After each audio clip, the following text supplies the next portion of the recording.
Gutom na yung mga yan. Ay, sa puko tao. Ganon. Diba? May problema ako. Diba? Nagbigay po sila uncle ng kambing. Kung ano ba, if matatapang daw. Welcome back again to my channel. And for today's video, guys, ay, hala, kinakain nung mga chicks dito yung microphone natin.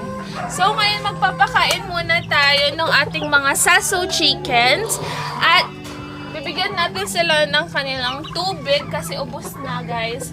So, sila na lang yung natira, guys. Last time nagkatay tayo. So, ayan na lang sila, guys. May isa dito na napakalaki, guys. Grabe. At alam nyo ba, guys, nagsisimula na silang mag-ingay. Mag-ingay in the sense na ngayon, nag-ano na sila, puko tao. Ganon. Ayan. So, yung mga lalaki natin, bali may tatlo tayong rooster dito.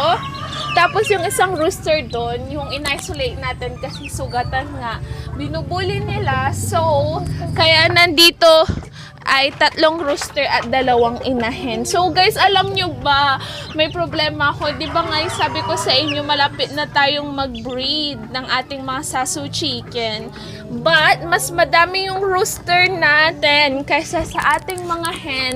So, hindi ko alam kung paano gagawin. Pero, ang nasa isip ko na lang is, ano guys, ipapamate natin dun sa ating mga native chicken, hence yung ating mga sasu rooster para guys ma-upgrade yung ating native chicken. So by next year, wow, 2 days na lang guys, next year na, by next year natin gagawin yon kasi by that time, natumba na ngayon nila yung tubigan nila guys, sa sobrang gulo nila dito.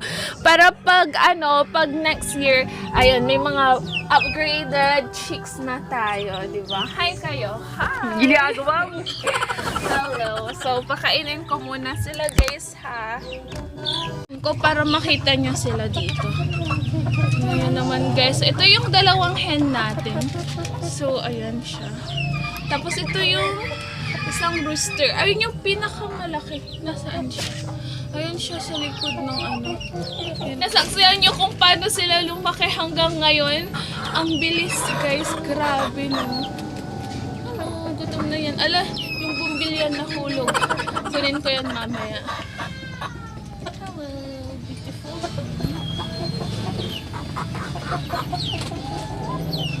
Ang ganda, guys. Ang gandang pagmasdan.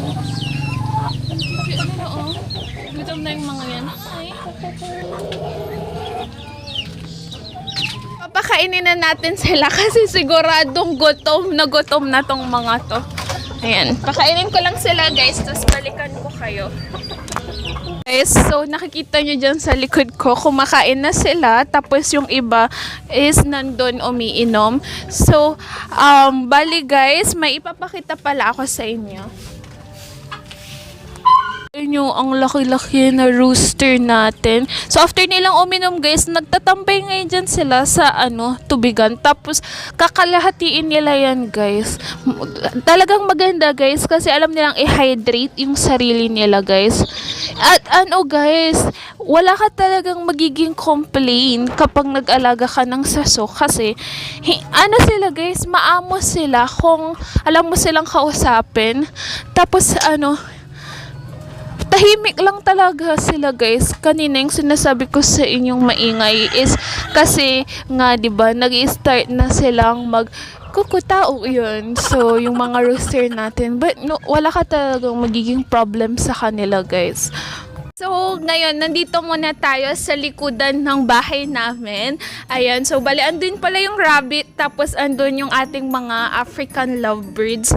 So, nandito tayo, guys. Kasi, extension din to ng ating backyard farm. Pero kasi doon sa labas, guys, may mga tao. Kasi nga, yung kambing na binigay sa amin kahapon is kakatayan na nila, guys. So, bali, for today's video, guys, gusto ko din palang i-clarify kasi I think earlier nung habang nag-uumpisa yung channel ko, may isang tao na nagtanong kung ano ba yung mga sasuggest if matatapang daw sila guys. So, nung una kasi guys, nung second batch guys, namatayan ako ng isa kasi pinagtulungan nila.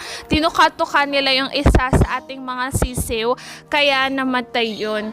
Kaya guys, nagkaroon ako ng idea na ay baka ano talaga sila, yung matatapang sila guys. But ngayon, na lumaki na sila guys, wala akong nakitang ganun. Siguro dahil gutom lang sila nung time na yun guys. Pero ngayon guys, wala talaga. As in, ang tahimik lang nila. Ngayon lang sila talaga nag-start na na parang mag-ingay. Yun nga yung sinabi ko sa inyo kanina. But overall guys, wala naman akong napansin.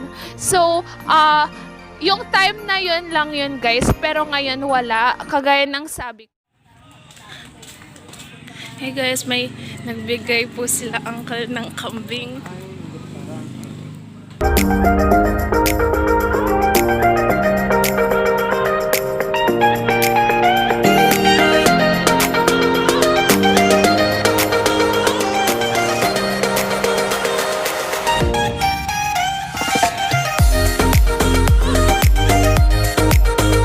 Ito na buwas. Manluto, mantigtig lang. Silin, usap panlutoan nyo. Sige. Silin. Pigarara ko no. Dalan mo po yan. Pigaran kilos siya siguro. Okay mo na yun. Ami kaya ngalaw kami. Nung Pasko, ngalaw kami. At kami lamang ito, tapos ako mga manay, ami kila. Di ba na ito?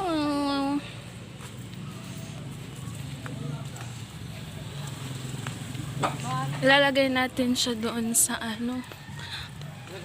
sa may anuhan ng baboy.